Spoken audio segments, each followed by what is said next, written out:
अभी हाल में parliamentary committee on home affairs ने एक मुद्दे को हाईलाइट किया जो बताता है कि साइबर सिक्योरिटी का जो थ्रेट है वो ओवरऑल इंडिया में बहुत ज़्यादा बढ़ चुका है।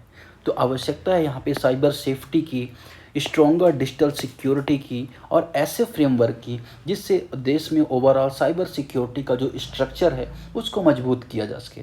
जी हाँ, आज का जो टॉपिक है वो बात करेगा साइबर सुरक्षा के बारे में, साइबर सिक्योरिटी के बारे में कि साइबर थ्रेट जो हैं, वायरस क्या होते हैं, मालवेयर क्या होते हैं, क्या इनसे चैलेंजेस करंटली देखने को मिल रहा है, factors that undermine India cyber security effectiveness, तो क्या क्या फैक्टर्स हैं। इसके अलावा प्रीलिम्स और मेंस के जो भी कॉन्सेप्ट्स होते हैं जो प्रीलिम्स में ही पूछे जाते हैं, मेंस में भी एक इशू बनता है। खासतौर पे अगर आप देखेंगे जीएस पेपर 3 का जो इंटरनल सिक्योरिटी पार्ट है वहाँ पे साइबर सिक्योरिटी का टॉपिक है। इसके अलावा क्या सरकार ने मेजर्स लिए हैं, कौन कौन से स्टेप उठाए हैं, चाहे फायरवॉल को लेकर हो, कैप्चा को लेकर हो, सरकार की जो स्कीम है, चाहे सर्टिन को लेके हो, साइबर क्राइम जो पोर्टल है उसको लेके हो, वो आईटी एक्ट को लेके हो। तो आज एक कंप्लीट एनालिसिस करेंगे प्रीलिम्स प्लस मेंस का जो कवरेज होगा साइबर सिक्योरिटी के टॉपिक का। जी हाँ, तो सबसे पहले अगर हम बात करें कि आखिर साइबर सिक्योरिटी होती क्या है। साइबर सिक्योरिटी आए दिन आप सुनते होंगे कि मोबाइल में बैंकिंग के जो फ्रॉड्स चल रहे हैं, एआई के द्वारा भी फ्रॉड चल रहे हैं, मालवेयर के द्वारा आपके सिस्टम में कुछ इस तरह का एक वायरस डाल दिया जाता है जो आपके पूरे डाटा को एक्सेस कर लेता है। इस तरह से बहुत सारे पेगासस वायरस के बारे में आप सुनते होंगे। तो बहुत सारे टर्म्स हैं आप आए दिन सुनते हैं। ये सारे जो टर्म्स हैं कहीं ना कहीं साइबर सिक्योरिटी थ्रेट को दर्शाते हैं।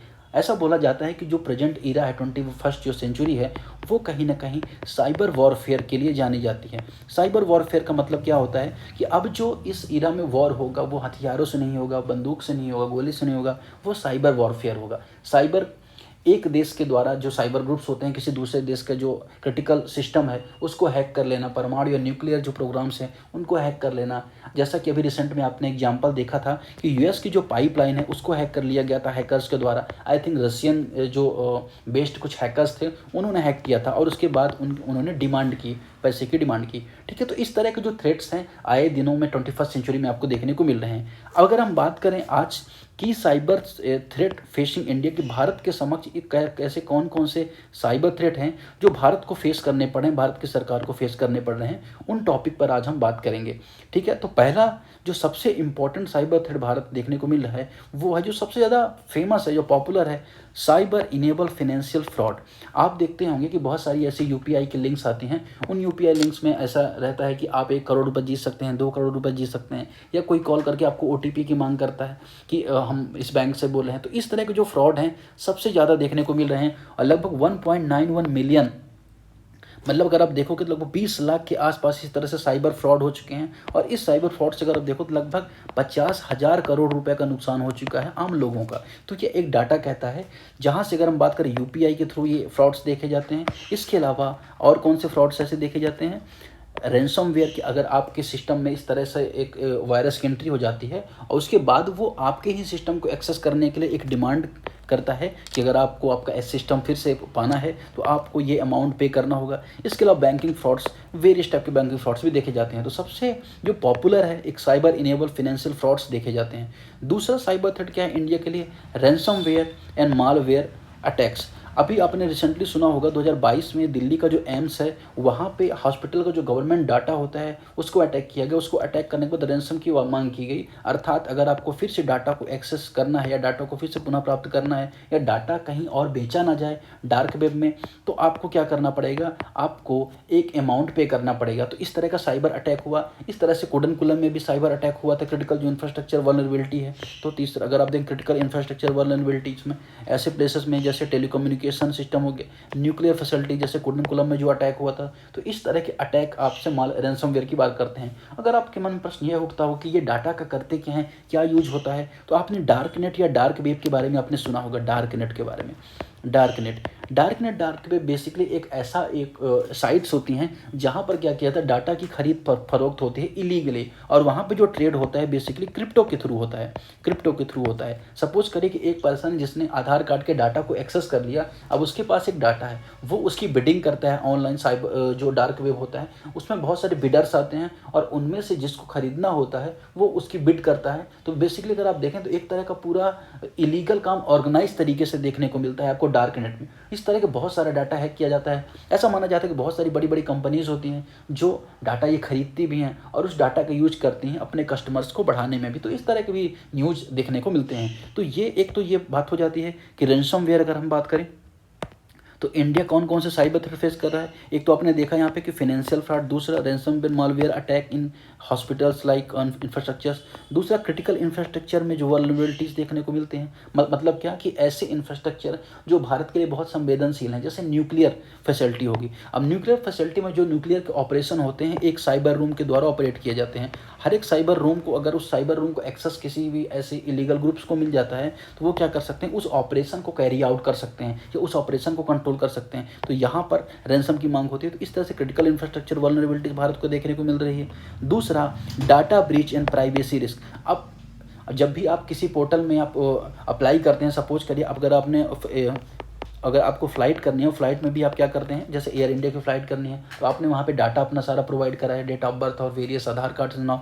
तो यहाँ पे इसके बाद क्या होता है, एक अटैक आपको देखने को मिलता है एयर इंडिया ब्रीच पर 2021 में। तो जहाँ से एयर इंडिया के जो कस्टमर्स होते हैं, क्लाइंट्स होते हैं, उनका डाटा हैकर्स के पास पहुँच जाता है। तो इस तरह से डाटा ब्रीच आपको देखने को मिलेगा। कुछ टाइम पहले न्यूज़ आई थी कि UIDAI अर्थात जो आधार कार्ड को बनाने वाली संस्था है उसका भी डाटा हैक हुआ। तो इस तरह की जो न्यूज़ है, डाटा ब्रीच, प्राइवेसी रिस्क, यह भी भारत के लिए एक प्रेजेंट में बहुत बड़ा साइबर थ्रेट बना हुआ है।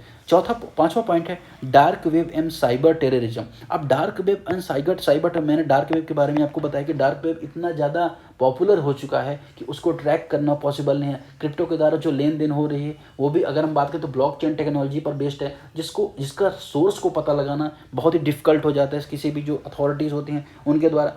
और साइबर टेररिज्म इससे बढ़ता है। साइबर टेररिज्म के थ्रू क्या होता है, एक तो क्या हो रहा है, क्रिटिकल इंफ्रास्ट्रक्चर में अटैक करके आपसे पैसा मांगा जाए। दूसरा, इनकी जो पेमेंट्स होती हैं, टेररिज्म की टेरर जो फंडिंग हो रही है वो भी आज की डेट में डार्क वेब के थ्रू देखने को मिल रहे हैं। अब डार्क वेब में पेमेंट की फंडिंग कैसे देखने को मिल रही है, सपोज करिए कि इंडिया में कोई ऐसा ग्रुप, यहाँ पे एक एग्जांपल देखते हैं कि सपोज करते हैं यहाँ पे कि भारत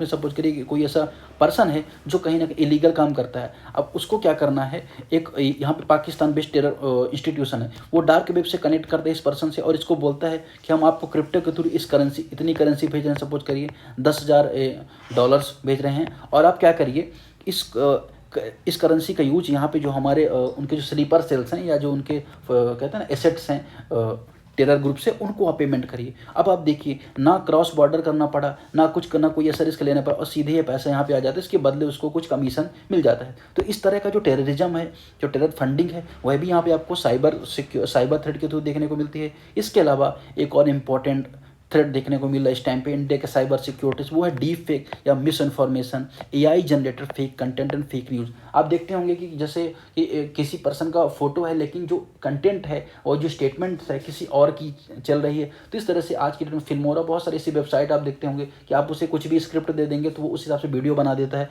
इस तरह से कई ऐसी वेबसाइट जो आप किसी को फोटो दे देंगे उस फोटो को वीडियो बना देगा।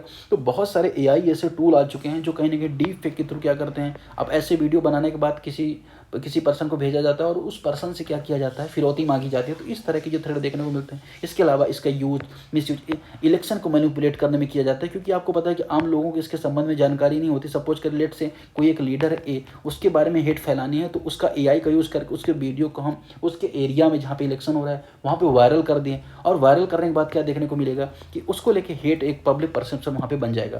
अब ये जो पब्लिक परसेप्शन बनेगा, इससे क्या होता है, उसका जो इलेक्शन है वो कहीं ना कहीं मैनिपुलेट हो जाएगा। तो इस टाइप के जो थ्रेट हैं आपको देखने को मिल रहे हैं भारत में प्रेजेंटली, कि साइबर थ्रेट इन्हें बोला जा सकता है।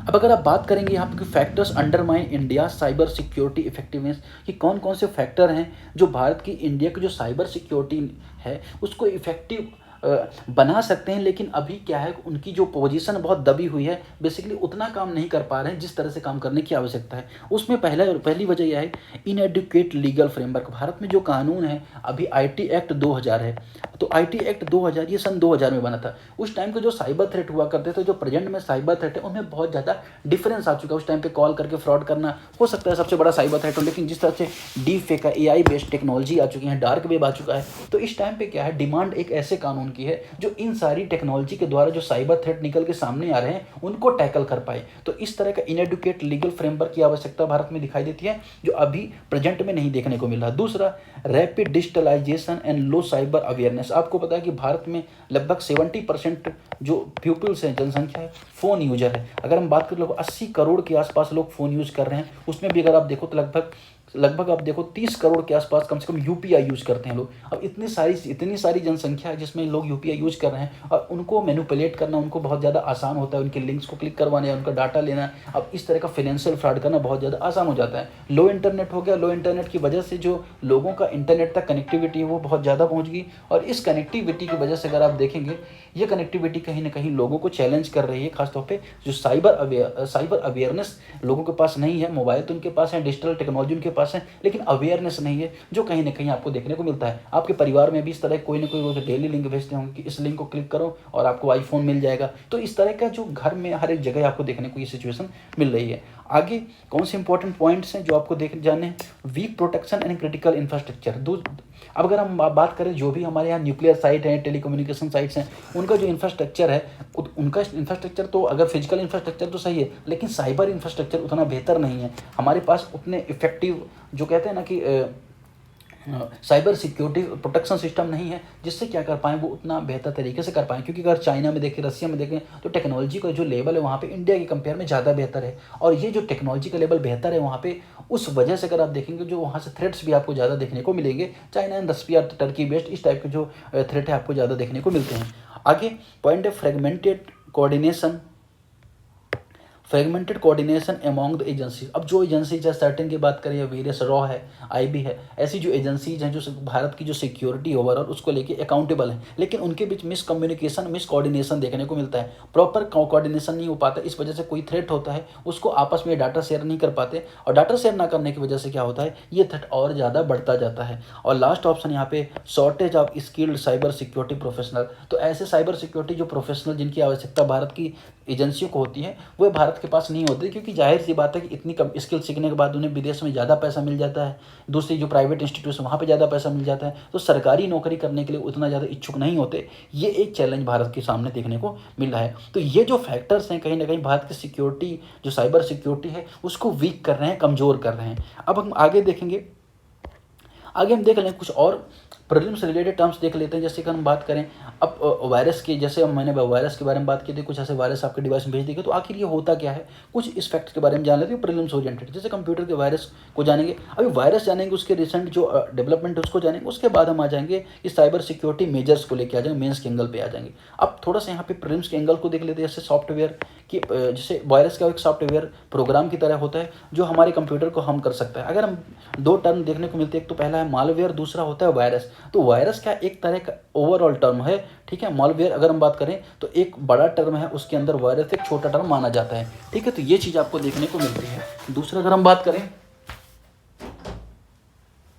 ये जो वर्ड है वायरस किसके द्वारा दिया गया, तो जो वर्ड है फ्रेड कोहेन के द्वारा दिया जाता है। किसके द्वारा? फ्रेड कोहेन के द्वारा दिया जाता है 1985 में। ये वायरस वर्ड है। अगर हम बात करें फर्स्ट कंप्यूटर वायरस किसके द्वारा डेवलप किया गया, तो ये रॉबर्ट थॉमस के द्वारा डेवलप किया जाता है और इसका नाम वायरस किसने दिया? क्रीपर ने दिया। तो प्रीलिम्स में इस तरह के फैक्ट्स स्टेट्स पीसीएस या कभी भी यूपीएससी में पूछे जा सकते हैं, इस वजह से थोड़े बहुत ये फैक्ट्स आपको यहाँ पे याद रखने हैं। आगे हम बात करेंगे कुछ फैक्ट्स और हैं, जैसे साइबर अटैक में वायरस जैसे टूल्स का इस्तेमाल किया जाता है। अब जाहिर सी बात है उसमें कौन कौन से टूल होते हैं जो साइबर अटैक में यूज होते हैं वायरस के? जैसे डॉस अटैक होता है। डॉस अटैक के थ्रू क्या किया जाता है, आपकी वेबसाइट को स्लो कर दिया जाएगा ग्रुप ऑफ हैकर्स के द्वारा, और एक समय में किसी वेबसाइट पर लिमिट से ज़्यादा वो ट्रैफिक भेज देते हैं। जैसे आप सपोज करिए कि आप रेलवे की वेबसाइट चला रहे हैं तो लाखों की मात्रा में वो क्या करेंगे, ट्रैफिक भेज देंगे। इससे क्या होगा, आपकी जो साइट है वो साइट डाउन हो जाती है। साइट डाउन होने के बाद क्या करेंगे, आपसे फिरौती की मांग कर सकते हैं। दूसरा man in the middle MITM attack. तो दो टाइप के अटैक देखने को मिलते हैं वायरस के थ्रू, डॉस अटैक, दूसरा man of the middle attack. यहाँ पे दो पक्षों के बीच जो कम्युनिकेशन होता है उसको रोक दिया जाता है और उनकी जो वल्नरेबल इन्फॉर्मेशन होती है उसको हैक कर लिया जाता है। सपोज करिए कंपनी ए है और कंपनी के बीच जो कम्युनिकेशन हो रहा है इसको हैक कर लिया गया, और जो डाटा ट्रांसफर हो रहा था इसको हैक कर लिया गया। इस डाटा को क्या किया जाएगा, वो यूज कर सकते हैं साइबर क्राइम के संबंध में, ठीक है। अगर हम बात करें कुछ इसके रिसेंट एग्जांपल आपको देखने को मिलेंगे रिसेंट साइबर अटैक, जैसे सोलर विंड अटैक हुआ था यूएस में 2020 में, रशियन हैकर्स के द्वारा अंजाम दिया गया। फिर हैफिनम अटैक 2021 में देखने को मिलता है चाइना के हैकर्स द्वारा। नोबेलियम यूएस एड द्वारा बाई रशियन हैकर्स के द्वारा। सकफाई एंड स्टकनेक्स, ये भी साइबर अटैक आपको देखने को मिलते हैं। अब कुछ इंपॉर्टेंट टर्म्स अगर हम देखें कि साइबर बुलिंग क्या होती है, कभी कभी ऐसे टर्म्स आ जाते हैं साइबर बुलिंग, फिशिंग अटैक, ये क्या होता है। तो साइबर बुलिंग क्या कि डराना धमकाना, किसी को उत्पीड़ित करना, बदनाम करना, जैसे सपोज करिए कुछ वो मानसिक रूप से प्रताड़ित करना, उसकी फेक फोटो बना के, तो ये साइबर बुलिंग कहलाता है। वहीं फिशिंग अटैक में क्या किया जाता है कि आपको लालच दिया जाता है, ऐसे लिंक भेज देती है तो पैसे इनाम के लालच में आपको हैक किया जाता है या आपका जो सिस्टम है आपको जो नुकसान पहुंचा जाता है। इसके अलावा स्केयरवेयर के बारे में सुने होंगे। इसके बिना अगर हम बात करें तो रफ सिक्योरिटी सॉफ्टवेयर है थ्रू पॉपअप ईमेल, तो एक तरह की अगर हम बात करें तो एक सॉफ्टवेयर आ जाता है पॉपअप ईमेल के थ्रू जो आपके सिस्टम को सीधा हैक कर लेता है। बॉटनेट्स के बारे में तो ग्रुप ऑफ कंप्यूटर होता है, कंट्रोल किया जाता है साइबर क्रिमिनल्स के द्वारा, उसे बॉटनेट्स कहा जाता है। वहीं spoofing send by unknown source but look like known source, तो ऐसा लगेगा कि हम आपकी जानकारी का है लेकिन वो बेसिकली आपकी जानकारी का पर्सन का नहीं होता। तो इस तरह से जो कुछ की टर्म थे, स्पूफिंग था, बॉटनेट था, स्पूफिंग है ना वो, इसके अलावा जो साइबर बुलिंग, फिशिंग अटैक है, तो जो की टर्म्स इस तरह कभी एग्जाम्स में आ सकते हैं प्रीलिम्स में, तो हमने यहाँ पे डिस्कस कर लिया। अब हम देखेंगे साइबर सिक्योरिटी मेजर्स के बारे में कि कौन कौन से साइबर सिक्योरिटी मेजर्स हैं जिसको हम क्या कर सकते हैं, अपना सकते हैं। जैसे antivirus and anti malware software. अब ये जो वायरस जो एंटी मालवेयर सॉफ्टवेयर होते हैं, ये जिसे 1918 में बनाया गया था, ठीक है, इनके पास कैपेसिटी होती है उस मालवेयर को हटा देने के सिस्टम से। कभी आप देखते होंगे एंटीवायरस जैसे आपने डाला तो वो क्या कहते हैं, बहुत सारी फाइल्स को डिलीट करता है, तो वो क्या करता है, ऐसी मालवेयर, ऐसी कहते हैं ना कि अनऑथेंटिक जो फाइल्स होती हैं उनको हटा देता है। इसके अलावा और क्या किया जा सकता है, बायोमेट्रिक सिस्टम। आप देखते होंगे प्रधानमंत्री जनधन योजना है, इसके अलावा वहाँ पे आप देखें फिंगर सिस्टम लगता है पैसे को लाने में। इस तरह से फ़ोन वगैरह में भी आप देखेंगे रेटिना है, वॉइस नर्व सिस्टम से अटैच अगर आपका डिवाइस है तो चांसेस कम होते हैं यहाँ पर अटैक होने के। यहाँ पे आधार नंबर का जो प्रोजेक्ट है उसमें क्या किया गया, बायोमेट्रिक का यूज़ किया गया, जिस वजह से किसी के अकाउंट से डायरेक्टली पैसा निकाल लेना आधार नंबर जानने के बावजूद भी संभव नहीं दिखाई देता है। फिर इसके अलावा firewall, incoming outgoing traffic scanning like data filters, तो इस एक तरह की वॉल बना देना जो कोई भी अनऑथेंटिक जब अटैक होता है तो उसको क्या करेगा, वो स्कैन करेगा और इस तरफ नहीं आने देगा। तो ये फायरवॉल के थ्रू। दूसरा कैप्चा के थ्रू।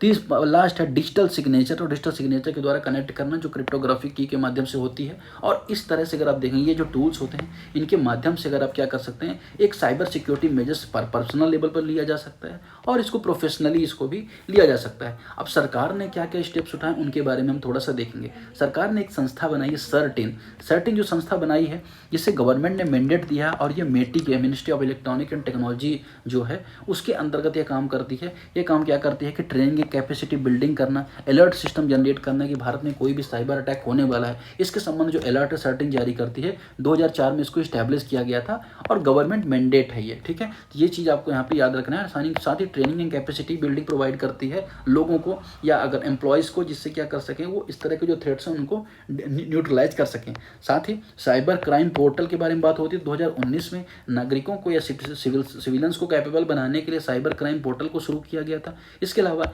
NIC को इस्टेब्लिश किया गया, नेशनल इन्फॉर्मेशन सेंटर को, जहाँ पे बात यह हो कि इंटर मिनिस्ट्रियल कोऑर्डिनेशन बेहतर हो, जिसे NSA के हेड के अंतर्गत बनाया गया। तो एक बड़ी बॉडी बनाई गई NIC जो नेशनल सिक्योरिटी एडवाइजर, वो इसको चेयर करते हैं और बात करते हैं कि इसको लेकर जो साइबर सिक्योरिटी संबंधी मामले हैं इनको लेकर इंटर मिनिस्ट्रियल कोऑर्डिनेशन होना चाहिए, जिससे भारत में जो साइबर थ्रेट्स हैं उनको लगातार कम किया जा सके।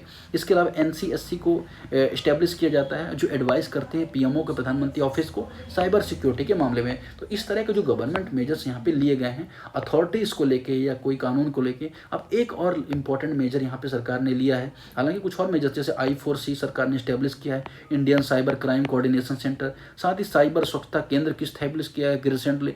Citizens financial cyber fraud reporting system को भी स्टैब्लिश किया गया है। लेकिन एक इम्पॉर्टेंट कानून है सन 2000, उसको लेके भी यहाँ पे चर्चा करना जरूरी हो जाता है कि पहला लॉ बनता है जो ई-कॉमर्स और साइबर सिक्योरिटी दोनों को डील करता है। यहाँ पे बात होती है कि अगर कोई भी पर्सन, चाहे वो भारत का नागरिक हो या विदेशी नागरिक हो, कोई भी पर्सन ऐसे साइबर सिक्योरिटी के काम को जो अंजाम देता है उसको यहाँ पे रिस्पॉन्सिबल यहाँ पे ठहराया जा सकता है, जिम्मेदार ठहराया जा सकता है। और साथ ही यहाँ पे पनिशमेंट का भी प्रोविजन इस एक्ट के माध्यम से किया गया है, ठीक है।